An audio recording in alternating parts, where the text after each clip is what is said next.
ఒక అద్భుతమైనటువంటి కార్యక్రమాన్ని ఇక్కడ జరుగుతోంది. ఒక అద్భుతమైనటువంటి కార్యక్రమం కొనసాగుతూ ఉంది. అంటే పోయినసారి శుక్రవారం రోజు ఆ కార్యక్రమానికి కొనసాగింపుగా ఈరోజు కార్యక్రమం జరుగుతున్నటువంటి కార్యక్రమం ఏంటంటే గర్భిణీ స్త్రీల కోసం ఏదైనా మంచి పౌష్టికాహారం ఏదైనా ప్రతి శుక్రవారం ఇస్తే బాగుంటుందని చెప్పేసి ఒక అద్భుతమైనటువంటి ఆలోచన వారికి నారాయణ గారికి రావడం, ఆ క్రమంలో అందరినీ పెద్దలందరినీ కూడా పిలిచి మరి గౌరవనీయులు మరి నారాయణ గారు మరి వారి మిగత బృందం అందరినీ కూడా పిలిచి ఈ కార్యక్రమాన్ని పోయిన శుక్రవారం స్టార్ట్ చేశారు. అందులో భాగంగా వచ్చే శుక్రవారం అంటే ఈరోజు జరిగేటువంటి కార్యక్రమానికి మన మిత్రులందరూ కూడా ఈ కార్యక్రమం మాకు అవకాశం ఏంటి మేము చేస్తామని చెప్పేసి ఎంపీ బాషా గారు, రఫీక్ గారు, వారి మిత్ర బృందం, ఖాజా గరీబ్ నవాజ్ కమిటీ వారు ముందుకు వచ్చేసి ఈ కార్యక్రమాన్ని నిర్వహిస్తున్నారు. ఏదేమైనప్పటికీ నేను చెప్పేటువంటి ఒక మాట ఏంటంటే మనిషికి 1,00,000 రూపాయల డబ్బులు ఇచ్చినా కూడా అతనికి గుర్తుంటుందో లేదో తెలియదు, కానీ ఆ డబ్బులకు కూడా రకరకాల ప్రశ్నలు రకరకాల ఇవి ఉంటాయి. కానీ ఒక పూట అన్నం పెడితే మాత్రం దాదాపుగా 10 లక్షల డబ్బులు ఇచ్చిందంత తృప్తిగా ఖచ్చితంగా ఆ రకమైనటువంటి తృప్తి అనేటువంటిది వాళ్ళు వ్యక్తపరుస్తారు. ఈ రకమైనటువంటి ఒక ఆలోచన రావడమే చాలా గొప్ప విషయం.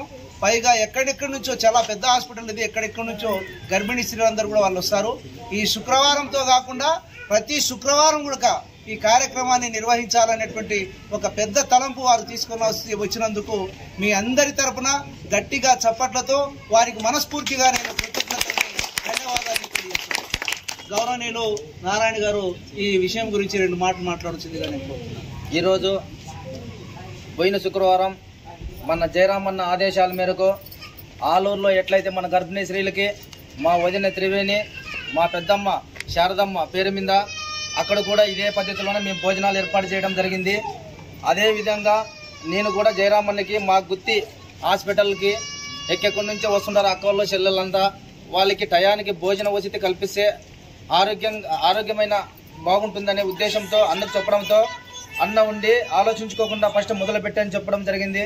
నేను మొదలుపెట్టిన రోజే మా సోదరులంతా కలిసి, మా మైనార్టీ సోదరులందరూ కలిసి వాళ్ళ యూనిట్తో ఈ శుక్రవారం మాకు కేటాయించండి అని చెప్పి చెప్పడము, వాళ్ళు ఈరోజు ఏర్పాటు చేయడము, వాళ్ళందరికీ మా గుమ్మూరు ఫ్యామిలీ తరఫున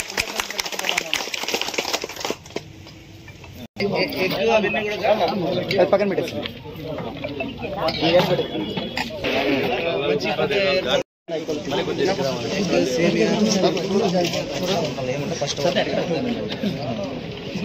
రండి అమ్మా.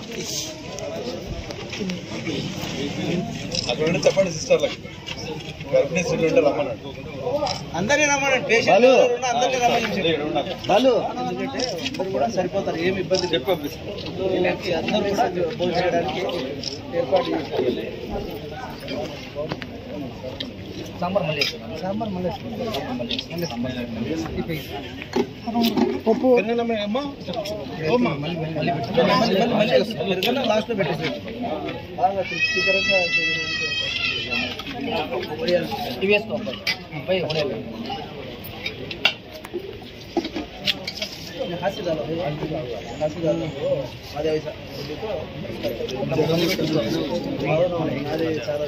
శనగన్నంకి సాంబార్కి మళ్ళీ రండి.